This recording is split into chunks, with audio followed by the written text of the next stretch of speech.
just setting out the simple idea of why spreading payments over time and avoiding interest on small payments is worth it. Joining us now is Michael Hershfield, Accrue Savings founder and CEO. Accrue is the first alternative payment solution in the Save Now, Buy Later category, launched in opposition to the Buy Now, Pay Later craze. I think, Michael, let's just start with what you heard from Affirm and Max Levchin. Their argument's simple. Something nominal, no point in paying interest. But if it's bigger and you plan it, you can pay interest over time. What do you make of that idea? Well, it's not just about Affirm, right? Buy Now, Pay Later has grown so much in the last 10 years, and it's not just about Buy Now, Pay Later. We've seen short-term consumer credit over the last 30, 40 years balloon. It's all not negative.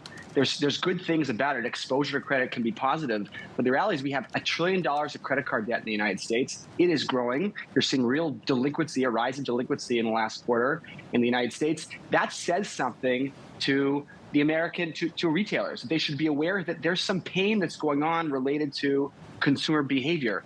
As we have innovated for years, decades around short-term consumer credit, co-branded credit cards, Buy Now, Pay Later, there is an overextension here, and there needs to be an alternative path around payment diversity.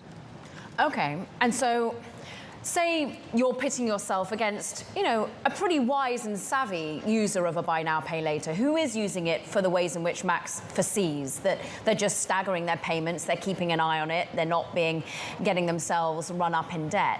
What is your offering at Accrue going to tempt them to you for?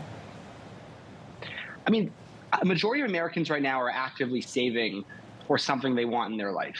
Like we have continued to push, as retailers continue to push, and as a society we continue to push credit options to consumers. And so there is always a place for short-term consumer credit. I think that the average consumer needs it.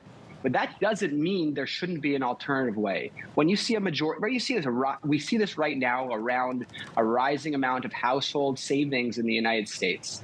And the idea of a stored wallet in Starbucks, obviously a very successful wallet experience where people deposit money into their Starbucks wallet to purchase in the store. This isn't about replacing what exists today, which is the rise in Buy Now, Pay Later or co-branded credit cards. It's about seeing where Gen Zers are, where are millennials right now. They are spending differently. They want to engage the brand differently. It's not just about the old way. I think Max articulates that very clearly. We have seen an overextension. Where can you go and not use credit is the big question. And consumers want an alternative, which is savings. Yeah. Obviously, we've seen a tremendous growth. I mean, we're only 2 years old. We've grown quite rapidly, and we will be launching with a number of large retailers, some of the largest retailers in the United States, because of that awareness. Yeah, you're backed by Henry Kravis, Tiger Global. You've got some funds, but I'm interested in when we're suddenly seeing high yield accounts offering 4, 5, more than 6%. Why should I not just take money from the savings I have in a bank where I've accrued interest and instead be putting it directly into, for example, a Casper offering on Accrue? I don't really see the upside. Well, to be fair, most Americans don't have access to high yield savings accounts. So the average American needs to create a framework in which they do. They're depositing money on a regular basis to go on a trip. Or potentially they're using credit and they're going, 1 in 5 Americans right now are going to credit card debt to go on a trip. The reality is there are many Americans that need the support, from the brand, that have pushed credit to them for a long time for them to go on the experience they want in their life. And frankly, like that's not necessarily fair to compare directly to an interest yield.